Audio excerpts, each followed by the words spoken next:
Hello दोस्तों, आज हम क्लास 10th के अर्थव्यवस्था यानी इकोनॉमिक्स के चैप्टर फर्स्ट, जिसका नाम है अर्थव्यवस्था एवं इसके विकास का इतिहास, इससे जुड़े हुए महत्वपूर्ण ऑब्जेक्टिव को देखेंगे।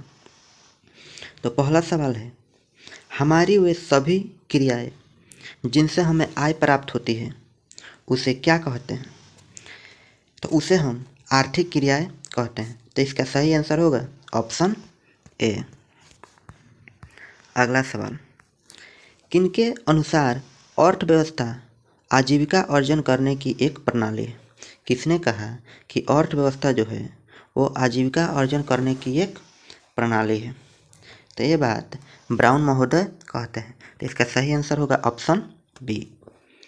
अगला सवाल है, इनमें किसको प्राथमिक क्षेत्र कहा जाता है? तो कृषि को हम लोग प्राथमिक क्षेत्र कहते हैं, जबकि औद्योगिक क्षेत्र जो है द्वितीय क्षेत्रक को और सेवा क्षेत्र जो है ये तृतीयक क्षेत्रक को कहते हैं। अगला सवाल है, पशुपालन एवं मत्स्य पालन किस क्षेत्र के अंतर्गत आता है? तो पशुपालन हो, मत्स्य हो या खनन हो, ये सभी जो है ये प्राथमिक क्षेत्र के अंतर्गत आता है। अगला सवाल, निर्माण कार्य निम्नलिखित में से किसका उदाहरण है? तो किसी भी चीज़ का निर्माण किया जाता है उसको हम लोग द्वितीय क्षेत्र के अंतर्गत रखते हैं। अगला सवाल है, आर्थिक विकास का तीसरा क्षेत्र क्या है? तो आर्थिक विकास जो है इसका तीसरा क्षेत्र जो है वह सेवा है। कृषि जो है प्राथमिक क्षेत्र के अंतर्गत आता है और शिक्षा जो है तृतीय क्षेत्र के अंतर्गत आता है। यहाँ पर इसका सही आंसर सेवा होगा, ऑप्शन डी। अगला सवाल, अमेरिका में किस प्रकार की अर्थव्यवस्था है? तो अमेरिका में पूंजीवादी अर्थव्यवस्था है, जबकि भारत की बात करें तो भारत में मिश्रित अर्थव्यवस्था है। एक समाजवादी अर्थव्यवस्था में सर्वाधिक बल किस पर दिया जाता है? तो इसका सही आंसर होगा ऑप्शन डी, लोक कल्याण। समाजवादी अर्थव्यवस्था में लोक कल्याण पर अधिक बल दिया जाता है।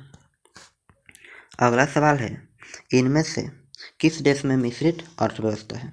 तो हम बात करें भारत में मिश्रित अर्थव्यवस्था है, जबकि अमेरिका में पूंजीवादी अर्थव्यवस्था है। तो यहाँ पर सवाल पूछा मिश्रित अर्थव्यवस्था कहाँ पर है? तो भारत में मिश्रित अर्थव्यवस्था है। अगला सवाल, किस अर्थव्यवस्था में उत्पादन के साधनों पर निजी व्यक्तियों या संस्थाओं का अधिकार होता है? तो जो पूंजीवादी अर्थव्यवस्था है इस पर निजी व्यक्ति का अधिकार होता है। अगला सवाल है, समाज के सभी वर्गों के जीवन स्तर का सुधार होना या विकास होना क्या कहलाता है? तो इसका सही आंसर होगा ऑप्शन बी, यानी समावेशी विकास। अगला सवाल, आर्थिक क्रियाओं का क्या उद्देश्य है? तो आर्थिक जो क्रिया है इसका उद्देश्य है जीविकोपार्जन। अगला सवाल है, भारत में योजना आयोग का गठन कब किया गया था? तो भारत में जो है योजना आयोग का गठन 15 मार्च 1950 ईस्वी को किया गया था। तो इसका सही आंसर होगा ऑप्शन ए। अगला सवाल है, भारत में नीति आयोग की स्थापना कब हुई? जो योजना आयोग है इसको रिप्लेस करके भारत में नीति आयोग की स्थापना किया गया। ये कब किया गया? यह किया गया 2015 को। अगला सवाल है, योजना आयोग के सदस्यों की संख्या कितनी होती है? तो योजना आयोग में सदस्यों की संख्या जो है वह 8 होती है। तो इसका सही आंसर होगा ऑप्शन बी। अगला सवाल है, इनमें कौन योजना आयोग के प्रधान अध्यक्ष होते हैं?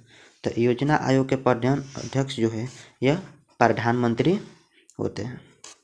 अगला सवाल है, भारतीय योजना आयोग के प्रथम अध्यक्ष कौन थे? तो हम लोग जाने कि योजना आयोग के अध्यक्ष प्रधानमंत्री होते हैं। तो भारतीय योजना आयोग के प्रथम अध्यक्ष जो थे वो पंडित जवाहरलाल नेहरू थे। अगला सवाल है, राष्ट्रीय विकास परिषद की स्थापना कब हुई थी? तो जो राष्ट्रीय विकास परिषद है उसकी स्थापना 1951 ईस्वी में हुई थी। अगला सवाल है, जिस देश की राष्ट्रीय आय सर्वाधिक होती है वह देश क्या कहलाता है? तो जिस देश का राष्ट्रीय आय सर्वाधिक होती है वह देश विकसित कहलाता है। अगला सवाल है, आर्थिक विकास संबंधित है परिमाणात्मक परिवर्तन से और गुणात्मक परिवर्तन से। तो आर्थिक विकास जो है यह परिमाणात्मक परिवर्तन और गुणात्मक परिवर्तन दोनों से संबंधित है। इस तरह इसका आंसर हुआ सी, ए और बी दोनों। अगला सवाल है, देश में एक वर्ष की अवधि में उत्पादित सभी वस्तुओं और सेवाओं के मौद्रिक मूल्य को क्या कहते हैं? तो एक वर्ष में उत्पादित सभी वस्तु और सेवाओं के मूल्य को क्या कहते हैं? तो उसे कहा जाता है राष्ट्रीय आय। तो इसका सही आंसर होगा ऑप्शन ए। अगला सवाल है, स्वतंत्रता प्राप्ति के बाद भारत का मुख्य आर्थिक उद्देश्य क्या है?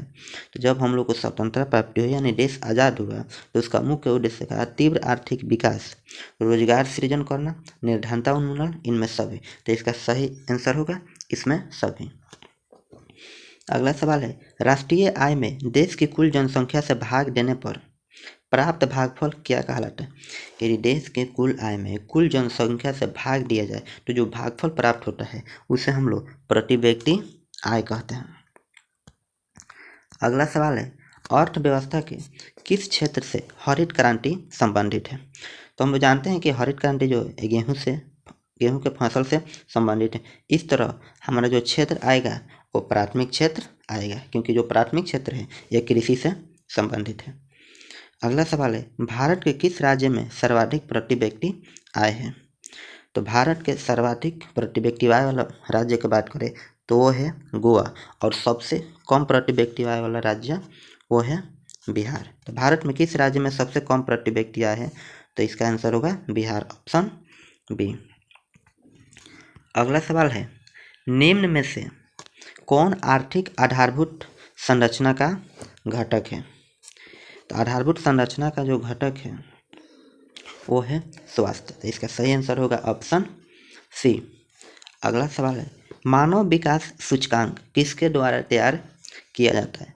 तो जो मानव विकास सूचकांक है वह UNDP के द्वारा तैयार किया जाता है। तो इसका सही आंसर होगा ऑप्शन सी। अगला सवाल है, मानव विकास सूचकांक में पहले स्थान पर कौन देश है? तो जो मानव विकास सूचकांक है तो पहले स्थान पर जो देश है वो देश है नॉर्वे। तो इसका सही आंसर होगा ऑप्शन डी। वही बात करें मानव विकास सूचकांक में भारत का कौन सा स्थान है? तो मानव विकास सूचकांक में भारत का जो स्थान है वह 129वां है। तो इसका सही आंसर होगा ऑप्शन ए। अगला सवाल है, बिहार के जीवन यापन का मुख्य साधन क्या है? तो बिहार का जो जीवन यापन का मुख्य साधन है वह है कृषि, क्योंकि बिहार के अधिकतर जो जनसंख्या है वह कृषि पर निर्भर है। अगला सवाल है, बिहार के आर्थिक पिछड़ेपन का प्रमुख कारण क्या है? माने किस कारण से बिहार इतना पीछे है? तो इसका कारण है जनसंख्या में तेजी से वृद्धि और गरीबी, और बिहार में रोजगारी के कारण जो बिहार है वो बहुत पीछे है। तो इसका सही आंसर होगा ऑप्शन डी। अगला सवाल है, प्राथमिक क्षेत्र में कौन सी आर्थिक क्रियाएं शामिल है? जो प्राथमिक क्षेत्र है इसमें कौन सी आर्थिक क्रियाएं शामिल है? तो कृषि, खनन और पशुपालन, ये जो सभी है ये प्राथमिक क्षेत्र के अंतर्गत आते हैं। तो इसका सही आंसर होगा ऑप्शन डी। अगला सवाल है, समाजवादी अर्थव्यवस्था का गुण है। जो समाजवादी अर्थव्यवस्था है इसका गुण क्या है? तो इसका गुण है सामाजिक कल्याण। तो इसका सही आंसर होगा ऑप्शन सी। अगला सवाल है, ब्रंटलैंड आयोग संबंधित है। जो ब्रंटलैंड आयोग है ये किससे संबंधित है?